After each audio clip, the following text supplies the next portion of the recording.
MIM సంబంధించినటువంటి leader ఉన్నాడు కదా, మీరు చూడండి ఒక 5-6 ఏళ్ల కింద ఆయన ఎప్పుడన్నా 15th ఆగస్ట్ రోజు జెండా ఆవిష్కరణ చేసిందా చూడండి.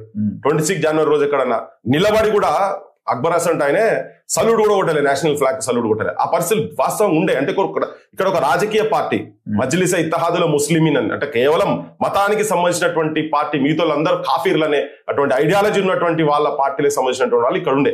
ఇవాళ వాళ్ళు వచ్చి నువ్వు పిఓకే నువ్వు కబ్జా చేయని మాట్లాడుతున్నాడు. అంటే దేశంలో వాస్తవం కూడా వీళ్ళు వచ్చిన తర్వాత కొంచెం అంటే ఫెయిల్యూర్స్, ఇంటెలిజెన్స్ ఫెయిల్యూర్స్ ఉన్నాయి. ఇంటెలిజెన్స్ ఫెయిల్యూర్స్ అంటే ప్రపంచంలో అన్ని దేశాలు ఉన్నది. ఇజ్రాయిలే ప్రపంచంలో ఉన్నటువంటి అతిపెద్ద ఇంటెలిజెన్స్ నెట్వర్క్ ఉన్నటువంటి దేశం కూడా తెలియలే. వాళ్ళ దాడి చేసే వరకు వాళ్ళకి అర్థం కాలే. అమెరికా అసంటి గొప్ప ఇంటెలిజెన్స్ నెట్వర్క్ ఉన్నటువంటి వాడుగా టవర్స్ ను కొట్టి పెంటగాన్ మీద దాడి చేసే వరకు 5 డిఫరెంట్ ప్లేసెస్ లో చేసే వరకు కూడా తెలియలే. అంటే ఇంటెలిజెన్స్ ఫెయిల్యూర్స్ ఉంటాయి అనేది ఉన్నది. వాడు మనిషి లోపల మోస్ట్ పవర్ఫుల్